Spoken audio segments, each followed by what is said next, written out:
Neemias 8, 1 ao 12. Quando chegou o 7º mês e os filhos de Israel já estavam morando nas suas cidades, todo o povo se reuniu como um só homem na praça diante do portão das águas e pediram a Esdras, o escriba, que trouxesse o livro da lei de Moisés que o Senhor havia ordenado a Israel. Esdras, o sacerdote, trouxe a lei diante da congregação, composta por homens, mulheres e todos os que eram capazes de entender o que ouviam. Era o primeiro dia do 7º mês. Esdras leu o livro em voz alta diante da praça que fica em frente ao portão das águas, desde o amanhecer até o meio-dia, na presença dos homens, das mulheres e dos que podiam entender. E todo o povo tinha os ouvidos atentos ao livro da lei. Esdras, o escriba, estava num púlpito de madeira que fizeram para aquele fim. Estavam em pé ao lado dele, à sua direita, Matitias, Sema, Anaías, Urias, Ilquias e Maazéias. E à sua esquerda estavam Pedaías, Misael, Malquias, Hassum, Rasbadana, Zacarias e Mesulão. Você que ainda não tem nome para os filhos, pode escolher um desse aí. Principalmente eu gostei mais, Rasbadana e Mesulão. Se vierem gêmeos, bota um Rasbadana e o outro Mesulão. Versículo 5. Esdras abriu o livro à vista de todo o povo, porque se encontrava num lugar mais elevado do que todo o povo. Quando abriu o livro, todo o povo se pôs em pé. Esdras louvou o Senhor, o grande Deus, e todo o povo, levantando as mãos, respondeu: Amém, Amém. Inclinaram-se e adoraram o Senhor com o rosto em terra. E Jesua, Bani, Serebias, Jamim, Acube, Sabetai, Odias, Maazéias, Quelita, Azarias, Josabade, Anã, Pelaías, meu Deus. E os levitas ensinavam a lei ao povo, e o povo permanecia no seu lugar. Eles iam lendo o livro da lei de Deus, claramente dando explicações, de maneira que o povo entendesse o que seria. Neemias, que era o governador, e Esdras, sacerdote e escriba, e os levitas, que ensinavam o povo, disseram a todos: Este dia é consagrado ao Senhor nosso Deus, e por isso vocês não devem prantear nem chorar. Porque todo o povo chorava ouvindo as palavras da lei. Então lhes disse: Vão para casa, comam e bebam o que tiverem de melhor, e mandem porções aos que não têm nada preparado para si, porque este dia é consagrado ao nosso Senhor. Portanto, não fiquem tristes, porque a alegria do Senhor é a força de vocês. Os levitas tranquilizaram todo o povo, dizendo: Acalmem-se, porque este dia é santo, não fiquem tristes. Então todo o povo se foi para comer, beber, mandar porções aos que nada tinham e fazer uma grande festa, porque tinham entendido as palavras que lhes foram explicadas. Amém? Vamos orar? Senhor Deus eterno e poderoso, nos abençoa através da palavra. Que, ó Deus, nós tenhamos uma mesma atitude que esse povo teve quando ouviu a voz de Deus, quando ouviu a palavra de Deus. E ela transformou as suas vidas, os seus corações. Que a palavra do Senhor hoje transforme as nossas vidas, o nosso coração. Que o Senhor possa agir com poder dentro de nós, através dessa palavra santa, dessa palavra eficaz, dessa palavra que divide as nossas vidas, transforma as nossas vidas. Eu oro e peço isso ao Senhor em nome de Jesus. Amém. Amém, irmãos? Acredita-se que os livros de Esdras e Neemias, eles tenham sido escritos juntos e possivelmente pela mesma pessoa. Eles falam de uma época pós-cativeiro, pós-exílio em Israel, quando o povo retorna para Jerusalém, depois de tanto tempo preso. Durante o cativeiro da Babilônia, isso aconteceu em 500 e tanto lá antes de Cristo. Em 539, o Império Medo-Persa derrotou o Império Babilônico e o rei Ciro, que era o rei da Pérsia, ele adotou uma estratégia diferente de domínio. Enquanto Nabucodonosor tirou o povo de Israel e levou para o cativeiro, para as suas cidades, e os prendeu lá, Ciro agiu diferente. Ciro permitiu que eles retornassem para as suas terras e ficou à distância, controlando a vida deles, porque eles eram seus escravos, um povo cativo dele naquele momento. Mas eles puderam voltar para sua casa, reconstruir os muros, reconstruir a cidade, reconstruir o templo. Essa época foi a época em que Esdras e Neemias foram escritos, esses livros. Uma época de restauração após a queda, uma época de reconstrução, uma época de avivamento espiritual, uma época de colocar a vida em ordem e ter novamente esperança com relação ao futuro. Imagina a alegria dessas pessoas. Mais de 50 anos tinham passado do momento em que eles foram expulsos das suas casas, das suas cidades, e foram para o cativeiro e agora estavam retornando. 50 anos. Teve gente que nasceu no cativeiro. Nem conhecia Israel, nem conhecia Jerusalém, só ouvia falar do templo. E agora eles têm a oportunidade de voltar para sua casa, de voltar para esse lugar onde Deus tinha feito tantas maravilhas, onde Deus encheu com a sua glória o templo de Salomão. Eles deviam estar numa expectativa tremenda de se ver agora livres para voltar para a sua terra, para rever pessoas, porque muitas pessoas foram levadas, mas algumas foram deixadas lá no meio dos escombros, lá em Israel. E agora eles iam reencontrar parentes, pessoas. Irmãos, um lugar de guerra, a faixa de Gaza, meu irmão, deve ser uma coisa terrível, irmãos. Imagina aquele lugar, aquela situação. Pessoas sendo afastadas, separadas das suas famílias, crianças dos seus pais, que coisa terrível. E graças a Deus nós não vivemos uma situação assim, de guerra, de cativeiro literal, mas nós precisamos entender também os ensinamentos da palavra de Deus através dessas situações literais, para a nossa vida espiritual. E se nós pensarmos dessa forma, o povo de Israel ele foi cativo por causa do seu pecado. Por causa do seu pecado, ele ficou distante da sua terra e distante de Deus, e distante da palavra de Deus. E muitas vezes, por causa do nosso pecado, nós acabamos nos distanciando de Deus. E precisamos então voltar, retornar, reconstruir a nossa vida espiritual, o nosso relacionamento com Deus. Amém? Você está entendendo isso, meu irmão? Amém? Porque o nosso relacionamento com Deus pode ser abalado por conta do pecado e dessa distância. Assim como o relacionamento deles com Deus estava abalado por conta de tudo aquilo que estava acontecendo na vida deles e por consequência dos erros e do pecado deles. E assim como eles estavam naquele momento vivendo um tempo de restauração na vida deles, Deus pode trazer um momento novo de restauração para a sua vida espiritual. Amém, irmão?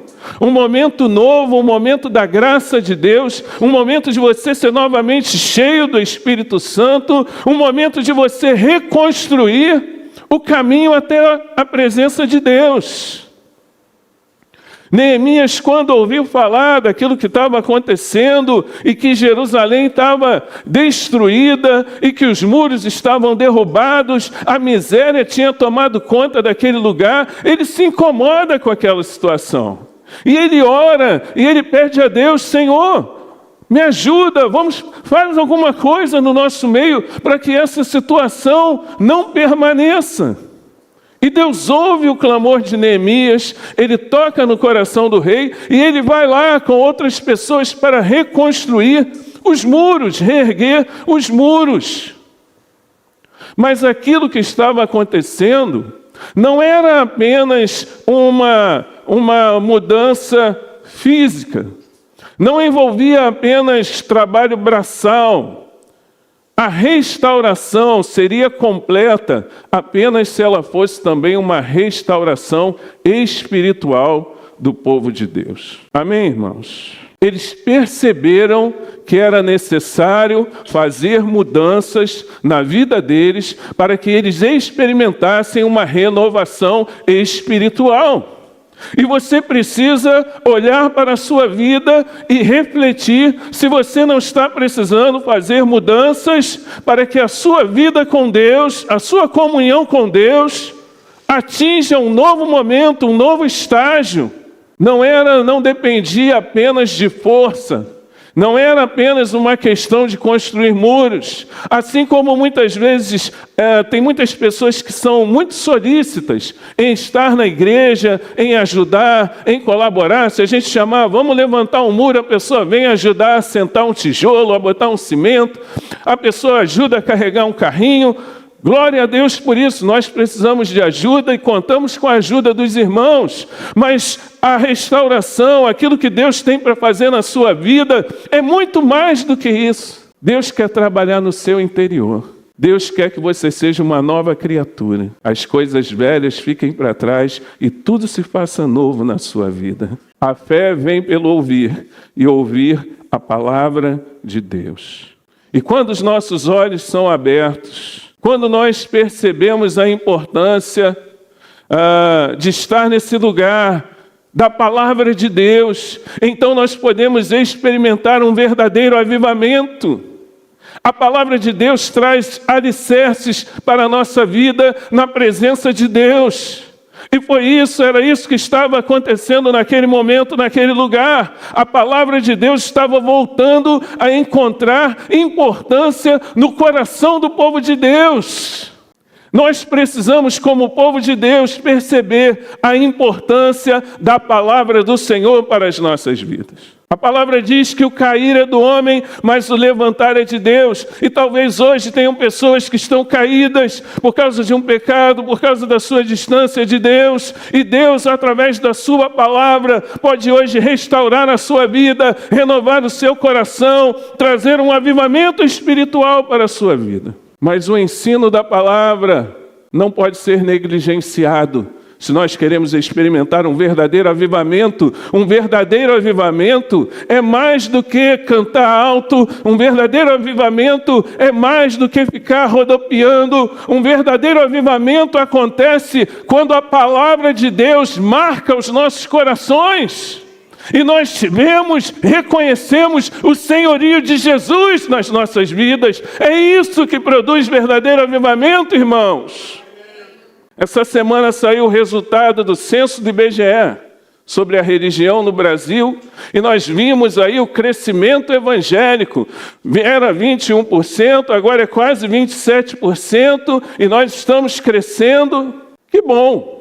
Mas nós precisamos fazer uma reflexão. Será que esse crescimento está acontecendo com as pessoas conhecendo a Deus, conhecendo a palavra de Deus? Será que isso é fruto de um avivamento genuíno? Ou nós estamos com pessoas entrando para as igrejas, mas pessoas que não estão entrando no reino dos céus? Porque uma coisa você pode ter certeza, meu irmão. Se todas as pessoas que estão na igreja evangélica fossem pessoas que conhecem a palavra de Deus, daqui a 10 anos, quando fizerem esse censo novamente, o número de evangélicos ia chegar a 60%. Se todos que estão dentro das igrejas fossem comprometidos com o Evangelho, com a palavra de Deus, nós iríamos experimentar um avivamento que ia varrer esse país de verdade. Ali estava acontecendo uma transformação. E a primeira coisa que a gente vê acontecendo é o povo se reunindo como um só homem para ouvir a palavra de Deus. Todos sendo despertados para a unidade na fé.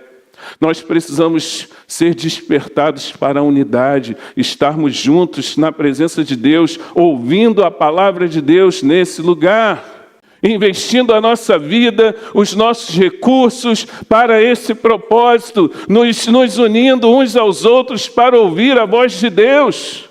Eles pedem a Esdras que traga o livro da lei. Quando o Senhor faz uma obra nas nossas vidas, quando nós experimentamos um verdadeiro avivamento, há em nosso coração sede pela palavra de Deus, por entender a palavra de Deus, que a palavra de Deus governe as nossas vidas, de sermos limpos pela palavra de Deus, de sermos edificados pela palavra de Deus. Isso é verdadeiro avivamento, irmãos. Mas se vemos a igreja evangélica crescendo, com pouco compromisso com a palavra, com pouco compromisso com a oração, preguei hoje de manhã sobre isso, com pouco compromisso com uma mudança de comportamento, entender quem é Deus de verdade, são só números. Alguma coisa está errada. Uma verdadeira conversão provoca mudança de vida. Aqui eles estão passando por uma mudança. Eles se unem, eles pedem para ouvir a palavra de Deus, para que seja trazida a lei, e todos se unem naquele propósito. Esdras traz a lei diante da congregação, composta por homens, mulheres e todos os que eram capazes de entender o que ouviam. Se no passado a vida religiosa de Israel abrangia mais os homens apenas, as mulheres ficavam relegadas a uma outra posição, aqui é todo mundo com sede de Deus. Homens, mulheres e todos aqueles que tinham discernimento para entender o que a palavra de Deus dizia. Amém, irmãos? Todos nós juntos somos importantes, todos no mesmo propósito, buscando a Deus, buscando compreender a palavra de Deus. Diz o versículo 3 que Esdras começou a ler o livro da lei 6 horas da manhã. No raiar do dia, ele foi até meio-dia e todos estavam atentos. Se nós queremos receber de Deus um avivamento, se nós queremos que Ele restaure a nossa sorte, se nós queremos experimentar um novo tempo de Deus na nossa vida, nós precisamos ter sede da palavra de Deus. Sede da palavra de Deus. Eles estavam com sede, eles queriam mais, eles não queriam mais estar distante de Deus, eles queriam experimentar algo novo de Deus na vida deles. E se você quer isso para a sua vida também, você precisa conhecer a palavra de Deus. Conhecereis a verdade e a verdade vos libertará. Amar a palavra, se dedicar à palavra, praticar a palavra, ensinar aos seus filhos a palavra, se alimentar da palavra de Deus. Isso é fundamental para a vida espiritual. Tem gente que vem à igreja, mas não faz questão de ouvir a palavra. Como é que pode isso? Nós precisamos perceber o privilégio que nós temos em ouvir a palavra de Deus. Em estar aqui, semana após semana, ouvindo Deus falar nesse lugar. Deus está nesse lugar e Ele está falando com o seu povo, irmãos. Que privilégio, que coisa tremenda, que coisa maravilhosa. Qual tem sido a sua postura em relação à palavra de Deus? Esdras não estava sozinho, ele pega o livro da lei e se coloca ao lado dele esse monte de gente com nome esquisito para ajudar. Os líderes estão ali, está todo mundo envolvido, está todo mundo participando do culto. Meus irmãos, às vezes a gente não sabe o potencial da igreja. Se a igreja se unir, se nós estivermos todos juntos, buscando a Deus aqui, semana após semana, pessoas vão entrar por esse lugar, pessoas serão salvas, famílias serão libertas. Meus irmãos, vamos acordar para o nosso potencial como povo de Deus. Esdras não estava sozinho, havia uma liderança com ele, haviam pessoas reverentes à palavra de Deus. Quando a palavra de Deus começou a ser lida, eles se colocaram em pé para ouvir a palavra. Reverência à palavra de Deus. Quando a Bíblia está sendo pregada, nós precisamos ter reverência com a palavra. Amém, irmãos? Reverência é o respeito por aquilo que é sagrado. A palavra de Deus é vida e morte, perdição e salvação. Ela é luz nas trevas. Ela tem o poder de dividir juntas e medulas. Nós não podemos ouvir a palavra de Deus como se ela fosse um conto, uma ficção. Ela tem o poder de transformar, de modificar completamente as nossas vidas. Nós precisamos nos submeter à palavra de Deus e compreender a palavra de Deus. Versículo 6. Esdras louvou o Senhor, o grande Deus, e todo o povo, levantando as mãos, respondeu: Amém, Amém. Inclinaram-se e adoraram o Senhor com o rosto em terra. Versículo 8, eles iam lendo o livro da lei de Deus, claramente dando explicações de maneira que o povo entendesse o que seria. Quando a palavra de Deus marca os nossos corações, quando nós somos reverentes à palavra de Deus, quando nós falamos como salmista: Senhor, eu amo a tua lei, então nós somos transformados em verdadeiros adoradores. Porque os verdadeiros adoradores são aqueles que adoram em espírito e em verdade. A palavra traz cura, a palavra traz transformação, e nós queremos louvar, dá vontade de louvar, dá vontade de adorar a Deus, porque nós entendemos quem é Deus. Nós entendemos o que Ele faz na nossa vida, nós entendemos como Ele nos tirou da morte, do império das trevas e nos trouxe para o reino do Seu Filho amado. Nós entendemos o buraco que Ele nos tirou, e isso traz um louvor, uma adoração tremenda ao nosso coração, e nós não conseguimos ficar calados.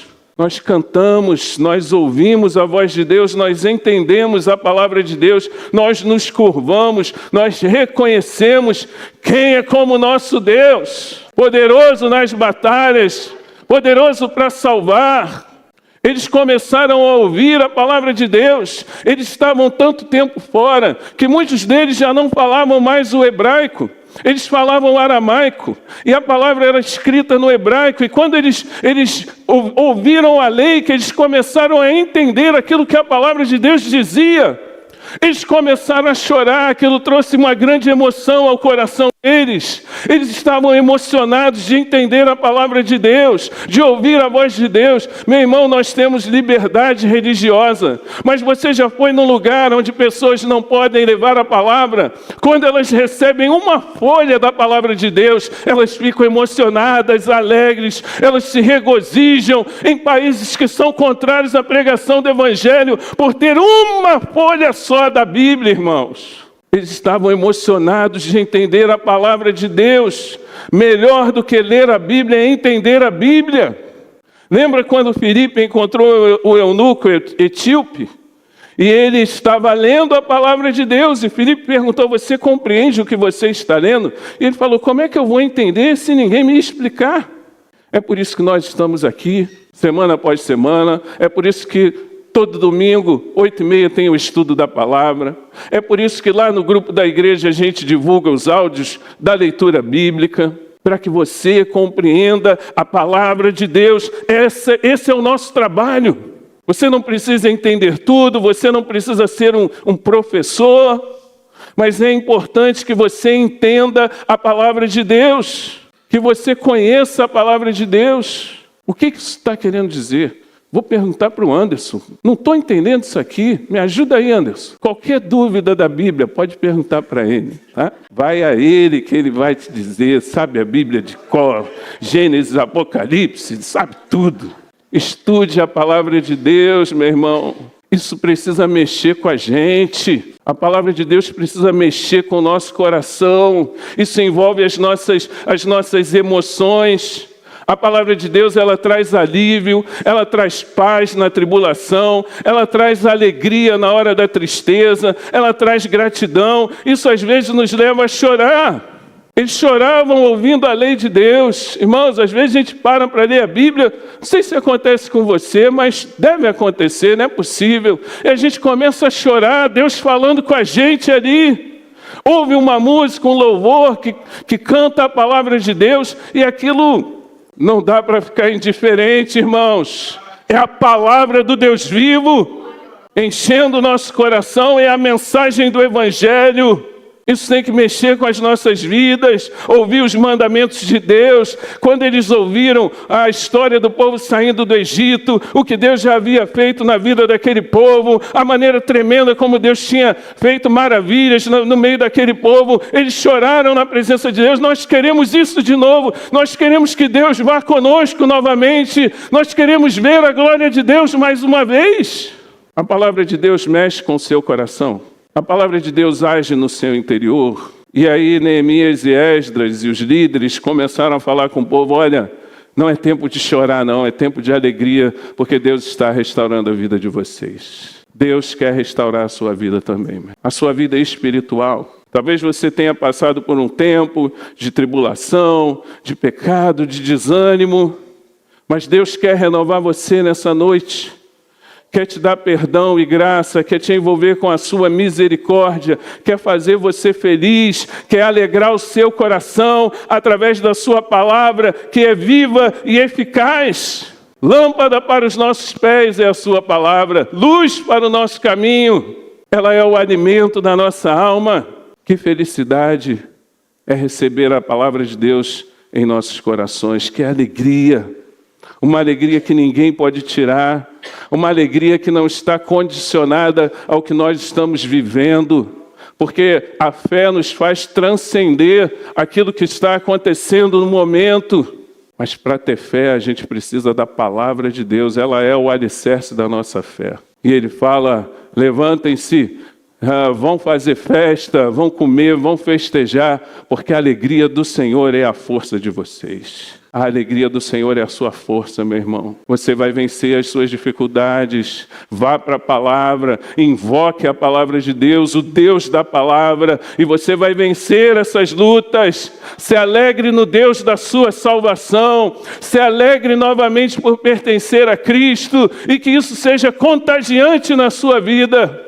A alegria do Senhor. Esse é o resultado de nós vivermos um verdadeiro avivamento. Somos felizes em Jesus, amém? Somos felizes porque pertencemos a esse Deus de amor e porque a sua palavra transformou as nossas vidas, amém? Deus quer fazer isso na sua vida hoje. Basta que você creia, basta que você busque a palavra de Deus, amém? Vamos ficar em pé.